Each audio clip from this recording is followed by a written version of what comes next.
श्रोत्यानो, ह्या दिवसांमध्ये आम्ही रूथच्या पुस्तकाचे अध्ययन करीत आहोत. पहिल्या 3 वचनांवर आम्ही थोडा वेळ मागच्या कार्यक्रमात विचार केला होता. मी आपणाला सांगितलं होतं श्रोत्यानो, की अलीमलेक ह्या नावाचा अर्थ परमेश्वर माझा राजा असा आहे आणि नामी ह्या नावाचा अर्थ माझा प्रियतम, माझा आनंद. मी आपणाला हे सुद्धा सांगितलं होतं की पवित्र शास्त्रातील सर्व नावांचे विशेष अर्थ आहेत, परंतु ह्या कुटुंबाने आपल्या लेकरांची नावे मात्र फारच विचित्र अशी ठेवलीत. महलोन, ज्याचा अर्थ आहे आजारी, अस्वस्थ, आणि खिल्योन, जो ह्यांचा दुसरा मुलगा होता, त्याचा अर्थ आहे दुबळा आणि लहान. परमेश्वराने एक फार मोठी परीक्षा घेतली. देशात दुष्काळ पडला आणि अलीमलेखाने काय केले? तो त्याच्या नावाप्रमाणे वागला नाही. हे फक्त शाब्दिक रूपात होते. प्रत्यक्षात मात्र घडले नाही की परमेश्वर त्याचा राजा आहे. त्याने परमेश्वराची इच्छा जाणून घेण्याचा प्रयत्न केला नाही आणि त्याने आपले ते स्थान सोडले, भोजनाचे घर सोडले, असे घर जे खऱ्या उपासनेचे घर होते. आता आपण म्हणाल की मोशेच्या नातूने, जो लेवी होता, काय त्याने यहुदातील बेथलेम सोडले नाही? अब्रामाने स्वतः, ज्याला विश्वासणाऱ्यांचा मूल पिता मानण्यात येते, त्याने देश सोडला नाही आणि मिसर देशाला तो गेला नाही. तेथे सुद्धा दुष्काळ पडला होता. श्रोत्यांनो, हा व्यक्ती मोवाब देशात गेला, जे त्याच्या ठिकाणापासून फक्त 25-30 मैल दूर होते. मोवाब इस्रायलचा दूरचा नातलग नव्हता का? आणि तो तेथे नेहमीकरिता गेला नव्हता, फक्त दुष्काळ संपेपर्यंतच गेला होता. त्या लोकांशी मिसळणार नाही, एका परदेशाप्रमाणे तो राहणार होता. हे सारे कारण खरे होते, पण हे सर्व परमेश्वराच्या आज्ञाचे उल्लंघन होते. जर अलीमलेखाने परमेश्वराची इच्छा जाणून घेतली असती, तर त्याने तो प्रांत कधीच सोडला नसता. परमेश्वराने तो प्रांत, तो देश त्याच्या लोकांना ह्यासाठी दिला होता की त्यांनी नेहमीकरिता तेथे वास करावा. जरी मोवाबचे मैदान बेथलेमपासून कमी अंतरावर होते, तरी यार्देन नदीद्वारे त्याला विभागण्यात आले होते. कनानमधून बेथलेममध्ये जाण्याकरिता यार्देन नदी पार करावी लागत असे. आता हा अलीमलेक, जो गौरव आणि भोजनाच्या प्रदेशात राहणारा होता, तो त्या प्रदेशाला सोडून मोवाबच्या प्रांतात दुष्काळ संपेपर्यंत राहण्याकरिता जातो. मोवाबाविषयी परमेश्वराच्या वचनात काही गोष्टी आम्हाला आढळतात, ज्या फार चित्तवेधक आहेत. स्तोत्रसंहिता 108 आणि 9 वचन सांगतं, परंतु मोवाब व अदोम धिक्कारलेले आहेत. पले शेथावर मी विजय मिळवीन. परमेश्वराच्या दृष्टिकोनातून मोवाब धिक्कारलेला होता. हे लोक टाकलेल्या जातीचे होते. त्यांचा प्रारंभ फार घाणेरडा, नीच आणि दुःखाने भरलेला होता आणि परमेश्वराच्या वचनामध्ये मोवाबाला कुठलेच स्थान प्राप्त होत नाही. दुसऱ्या शब्दात परमेश्वर असे म्हणतो की मोवाब एखाद्या कचऱ्याच्या टोकरीप्रमाणे आहे. अलीमलेक व त्याचा पूर्ण परिवार मोवाब देशात राहण्यास जातात. ते भोजनाने गौरवाचे घर सोडतात आणि ह्या कचऱ्याच्या टोकरीप्रमाणे असलेल्या प्रांतात येतात. तुम्ही ह्याआधी कधी ही गोष्ट ऐकली आहे काय? मला खात्री आहे की अवश्य तुम्हाला उधळ्या पुत्राच्या दृष्टांताचे स्मरण होईल, ज्याविषयी आमच्या प्रभू येशू ख्रिस्ताने सांगितले होते. त्या उधळ्या पुत्राने आपल्या पित्याचे घर सोडले, ज्या ठिकाणी सगळे काही भरपूर होते, आणि तो दूर देशात गेला, ज्या ठिकाणी त्याची उपासमार होऊ लागली. डुकरे ज्या शेंगा खात, त्या खाऊन तो पोट भरीत असे. मला नाही वाटत श्रोत्यानो की येशू ख्रिस्ताने ही गोष्ट मनाने रचून सांगितली. इतकेच नाही, परंतु त्याने दृष्टांत सुद्धा रचले नाहीत, तयार केले नाहीत. मला वाटतं जे काही दृष्टांत येशू ख्रिस्ताने सांगितलेत, त्या सर्व खऱ्या घटना होत्या. कदाचित त्या दिवसात असे बरेच मुले होती ज्यांच्या बाबतीत हे दृष्टांत लागू पडत होते, आणि तेव्हापासून आतापर्यंत ही घटना बऱ्याचशा लोकांच्या जीवनात घडली आहे.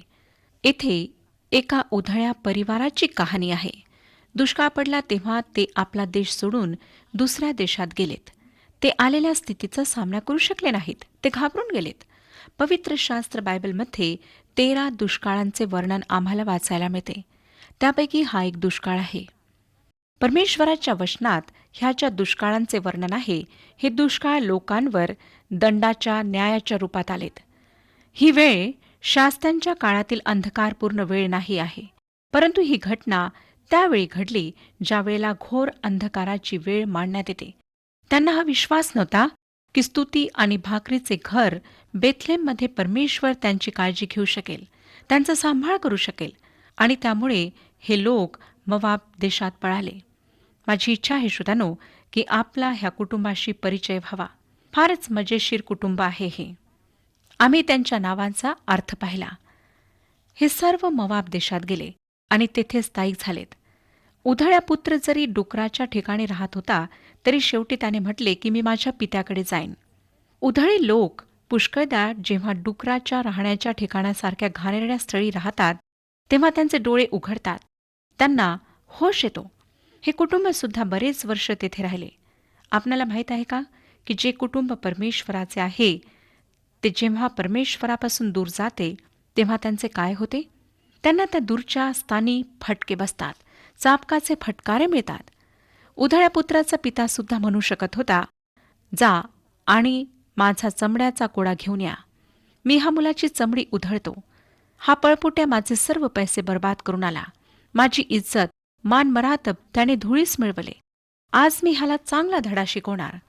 परंतु श्रोत्यानो, त्या पित्याने तसे केले नाही. त्याने आपले हात पसरवले. त्या मुलाला त्याने मिठी मारली. त्या मुलाकरिता सुंदर वस्त्र त्याने तयार करवलेत आणि चांगले भोजन तयार करण्याची नोकरांना आज्ञा दिली. आज अनेक लोक हाच विचार करतात की परमेश्वर कठोर आहे, तो एक निर्दयी पिता आहे आणि जर आम्ही त्याच्याजवळ येऊ तर तो आम्हाला जवळ घेणार नाही, तो आम्हाला शिक्षा देईल. माझ्या प्रिय श्रोता बंधू भगिनींनो, परमेश्वर आपणास शिक्षा करणार नाही, कोडे लावणार नाही. कोडे तुम्हाला त्याच्यापासून तुम्ही जेव्हा दूर जाता तेव्हा पडतात. उधळ्या पुत्राला सुद्धा कोड्यांचा मार पित्यापासून दूर जाऊनच पडला. ह्या कुटुंबाला सुद्धा शिक्षा मिळणार होती. दूर देशात ह्यांच्यावर सुद्धा चाबकाचे फटकारे पडणार होते. परंतु मला वाटतं हे एक चांगले कुटुंब होते. आता काय होतं ते पहा. 3रं वचन मी आपणाकरिता मागच्या कार्यक्रमात वाचलेलं आहे. पुन्हा वाचते श्रोत्यानो. पुढे नामीचा पती अलीमलेक हा वारला आणि नामी व तिचे 2 पुत्र मागे राहिले. त्यांना ह्या दूरच्या देशात त्रास होणार हे मी आधीच सांगितले होते आणि आम्हाला दिसतं की हा त्रास त्यांना झाला. असं नेहमीच होतं. योहानाचे पहिले पत्र 5वा अध्याय आणि 16व्या वचनात योहान म्हणतो, ज्याचा शेवट मरण आहे असे पाप. मला माहीत नाही श्रोत्यानो की तुमच्याकरिता शेवट मरण आहे असे पाप ह्याचा काय अर्थ आहे. हनन्या आणि सफीराकरिता ते पवित्र आत्म्याशी लबाड बोलणे होते. मला नाही वाटत की आज हे प्राणघातक पाप आहे. जर हे प्राणघातक पाप असते ना श्रोत्यानो, तर आम्ही प्रेतक्रिया करण्यामध्येच पूर्ण वेळ व्यस्त राहिलो असतो. कारण आज लोकांना लबाड बोलणे, खोटी धार्मिकता दाखवणे ह्याविषयी काहीच वाटत नाही. मंडळांमध्ये चालू असलेले प्रकार, राजकारण, देवाच्या पवित्र वचनाचा गैरवापर, वचनाचा आधार घेऊन टीकाटिप्पणी करणे, हे सर्व पाहून असं वाटतं की लोकांना परमेश्वराच्या पवित्र आत्म्याच्या उपस्थितीचे मुळीच भान राहत नाही. आता हे प्रत्येक ख्रिस्ती व्यक्तीकरिता एकसारखे नाही हे लक्षात घ्या. परंतु पहा, जेव्हा आपण परमेश्वरापासून दूर जातो तेव्हाच त्रास सुरू होतो. आता तिच्या पतीचा मृत्यू होतो. नंतर लक्षात घ्या त्याच्या मृत्यूनंतर काय होते ते 4थं वचन सांगतं. त्या दोघांनी 2 मोवाबी स्त्रिया बायका केल्या. एकीचे नाव अर्पा व दुसरीचे नाव रूथ होते. ती तेथे सुमारे 10 वर्षे राहिली. ज्या क्षणी त्यांनी तसे केले त्यांनी मोशेद्वारा देण्यात आलेल्या नियमांचे उल्लंघन केले.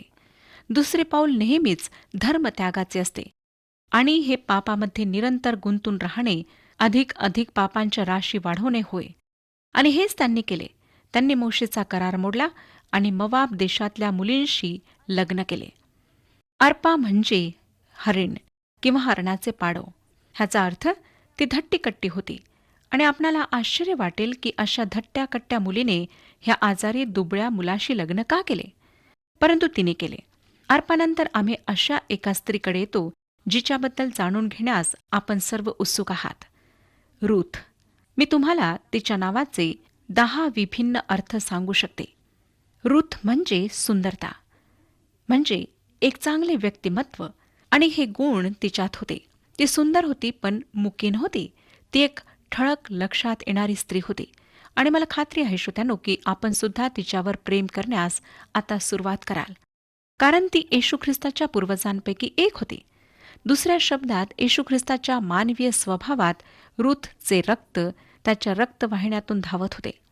आम्ही ह्या अध्ययनामध्ये तिला प्रत्यक्षात जाणून घेणार आहोत. तिचे लग्न मवाब देशात महलोनाशी झाले. तिचे वर्णन करण्याकरिता एक शब्द ह्या ठिकाणी उपयोगात आणावासा वाटतो, तो म्हणजे मोहकता, मोहिनी. निश्चितच ह्या शब्दाच्या चांगल्या अर्थामुळे हा शब्द रूथला लागू पडतो.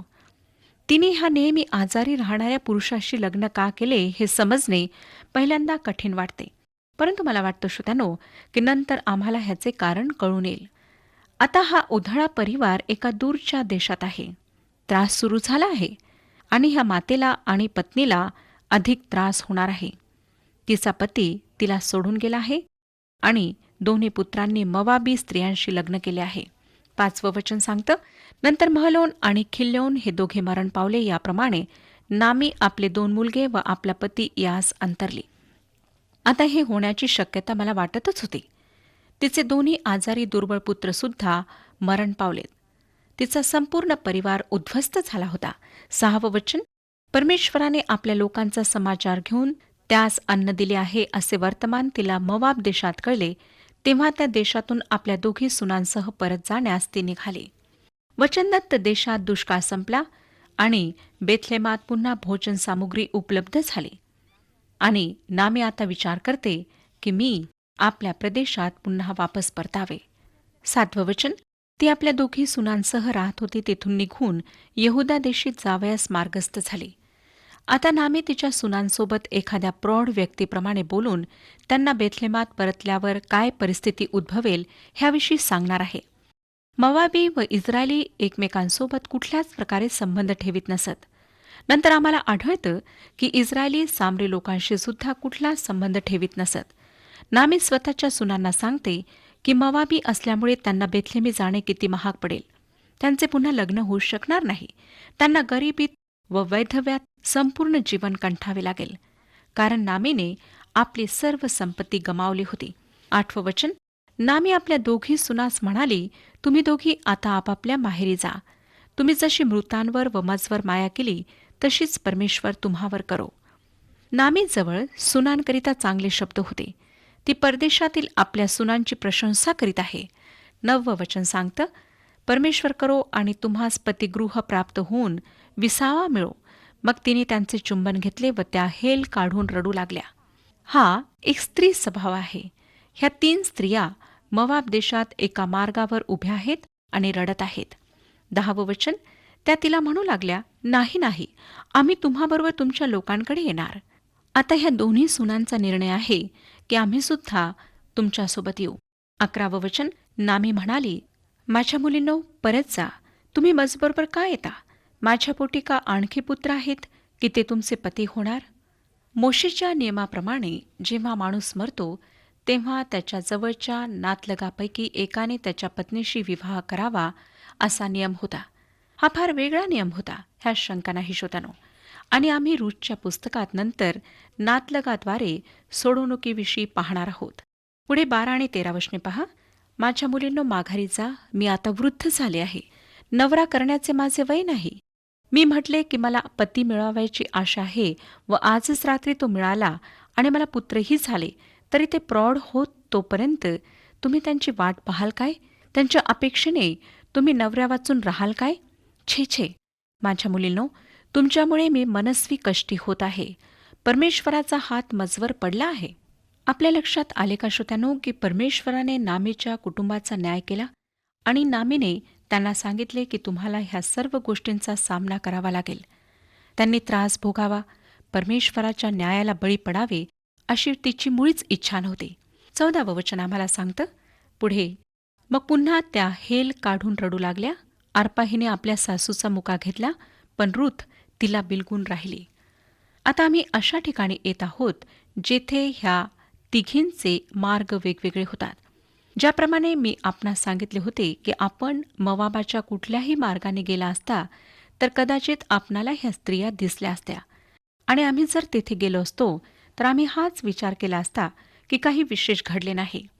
परंतु मी आपणास सांगू इच्छिते की हे फार महत्वाचे होते. 15वं वचन, कारण त्यांच्या ह्या निर्णयावर प्रभू येशू ख्रिस्त बेथलेमात जन्मणार किंवा नाही हे अवलंबून होते.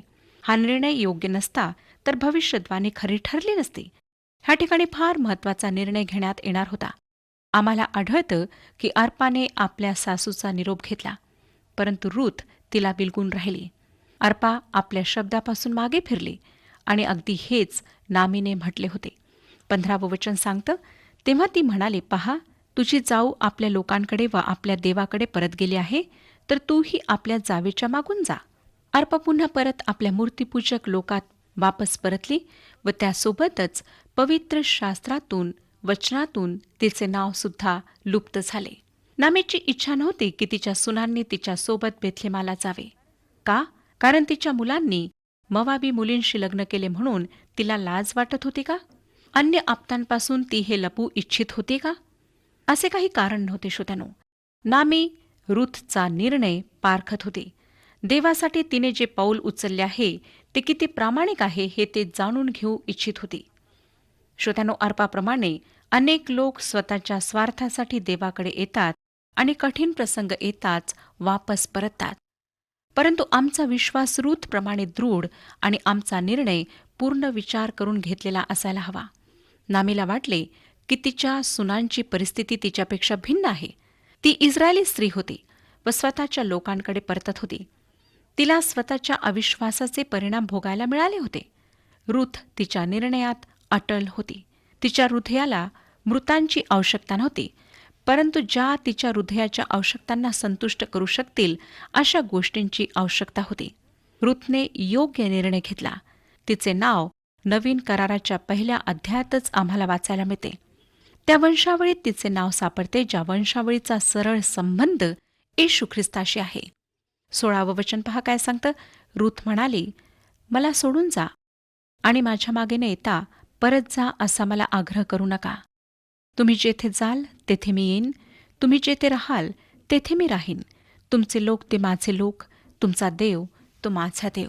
रूथने परमेश्वराकरिता निर्णय घेतला जो आशीर्वादांनी भरलेला होता. मला वाटतं श्रोत्यानो, हाच खरा पश्चाताप आहे. हाच पश्चाताप काही करून दाखवू शकतो. ह्याला अर्थ आहे अगदी हेच नवीन करारात करिंथकरास दुसरे पत्र 7 अध्याय आणि 10व्या वचनामध्ये लिहिले आहे. वचन आम्हाला सांगतं, कारण ईश्वर प्रेरित दुःख तारणदायी पश्चातापास कारणीभूत होते. श्रोत्यानो, रूथच्या जीवनामध्ये आम्हाला दृढपणा आढळतो. ती म्हणते की तुम्ही जेथे जाल तेथे मी येईन, तुम्ही जेथे राहाल तेथे मी राहीन. तुमचे लोक ते माझे लोक, तुमचा देव तो माझा देव. नंतर 17वं वचन, तुम्ही मराल तेथे मी मरेन व तेथेच माझी मूठ माती होईल. मृत्यू खेरीज करून तुमचा माझा कशानेही वियोग झाला तर परमेश्वर मला तदनुसार पारिपत्य करो, किंबहुना अधिक करो. किती दृढ निश्चयाने भरलेले हे शब्द आहेत. श्रोत्यानो, जेव्हा आम्ही ख्रिस्तावर विश्वास ठेवतो तेव्हा आम्हाला अशाच प्रकारचा दृढ निश्चय करायचा आहे. बरेचदा जेव्हा त्रास सुरू होतो, छळ सुरू होतो, संकटे येतात, लोक आमच्या विरुद्धात होतात, तेव्हा आम्ही वापस परतायला लागतो. आमचा ख्रिस्तावरील विश्वास डळमळायला लागतो. परंतु रूथच्या जीवनावरून आम्हाला हे शिकायला मिळतं की आमचा विश्वास येशू ख्रिस्तावर दृढ असावा. जेव्हा आम्ही निर्णय घेतो, स्वतःचं जीवन त्याच्याकरिता समर्पित करतो, तेव्हा ह्याच दृढ निश्चयाने आम्ही ते समर्पण करायला हवे. नाहीतर श्रोत्यानो, आमचा त्याच्यावर विश्वास हा व्यर्थ आहे. मला माहीत नाही श्रोत्यानो की आपण विश्वासामध्ये किती मजबूत आहात. होऊ शकतं की छळ, त्रास, संकटे ह्यामुळे घाबरून जाऊन आपण विश्वासामध्ये डगमगू लागला आहात, विश्वासामध्ये वापस परतत आहात. परंतु रूथप्रमाणे दृढ निश्चय घ्या. परमेश्वरावर आपला विश्वास दृढ करा. परमेश्वर ह्या विषयामध्ये आपले मार्गदर्शन करो आणि आपणाला आशीर्वाद देऊ.